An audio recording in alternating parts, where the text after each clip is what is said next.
But all these railroads were divided into regional areas. And if you came into one of the regional shop areas, you'd come into a building at least this big, if not bigger. This is the back shop. All the railroads had a back shop. If they couldn't get it done quickly around the turntable, they turned it over to the back shop.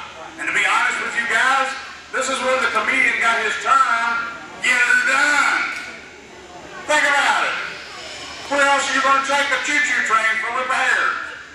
Sears won't work on them. Best Boys and AutoZone don't know how.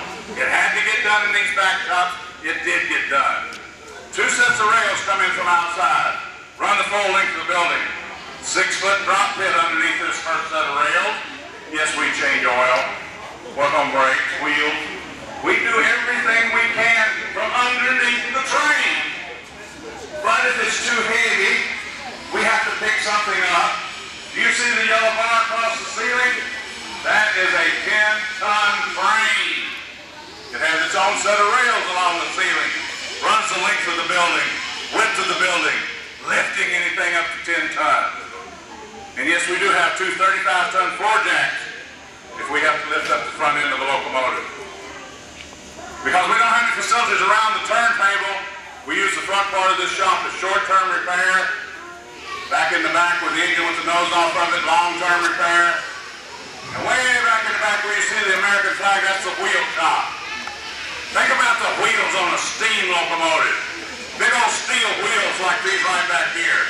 All steel. Now they have a steel band around the outer edge. That steel band runs on the railroad tracks and wears out. And railroad people call that steel band a tire. And when it wears out, we go to the wheel shop. Back in that wheel shop, we have a lathe. And I'm going to lose all the little kids on that word. You older adults know what a lathe is. Granddaddy had one of them. He turned the spindles on the dining room chair that you guys would climb on and break, or the spindles on the staircase going upstairs. But that lathe we have back in the back is 8 feet in diameter. We can put those steel wheels on it, start turning, turn every one of them to within 1/1000th of an inch of each other in size. 1/1000th of an inch. We put them back on the train, they're smooth, they're even, and all of them provide the same amount of traction as a train's going down the track. Now on the other side of that white wall are the small shops you normally would find around that roundhouse.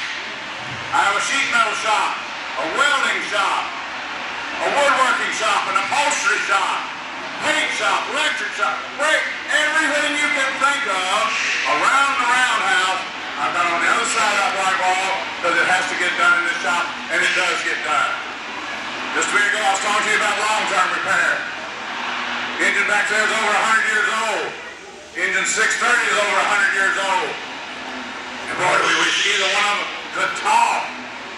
Can you guys even imagine some of the stories these engines could tell us about where they've been, who's been riding on them, and what's going on? But remember, it's the history of the railroads. That's why we're here, guys. Not only is it part of the history of the railroad, it's part of the history of America. That's your history and my history. We need help teaching the kids, guys. These little guys are going to make history tomorrow, but they're going to take our history forward from today. We don't want anybody to forget about how much the history of the railroads had to do with the history of America. Help us in that area.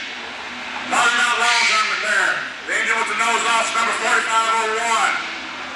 Some of you may remember seeing it outside here at Tennessee Valley Railroad. It used to be green. 630, engine 630. Built in 1904. It took us 10 years and $500,000 to restore it.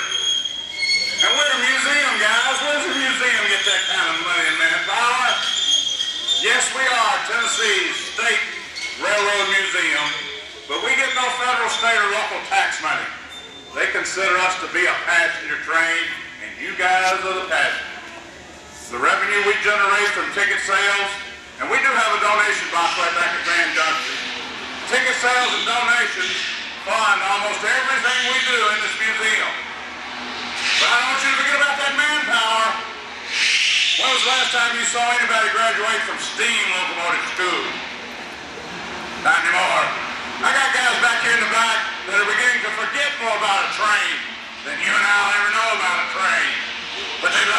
people.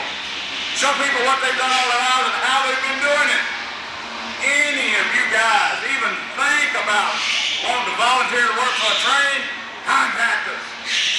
3/4 of us are volunteers. We'll match up what you want to do, what we need to get done. We'll put you to work on a train tomorrow. Now in about 5 minutes, I'll join you back on the train.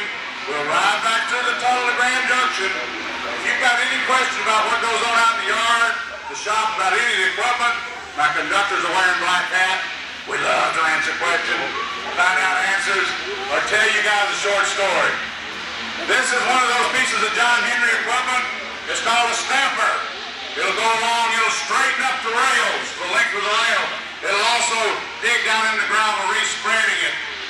This piece of equipment, you don't get right next to it when it's operating because it starts scattering rocks, like a lawnmower hitting rocks. But it also saves a lot of man-hours, physical man-hours, working on the railroad. Join you back on the train here in about 5 minutes, guys.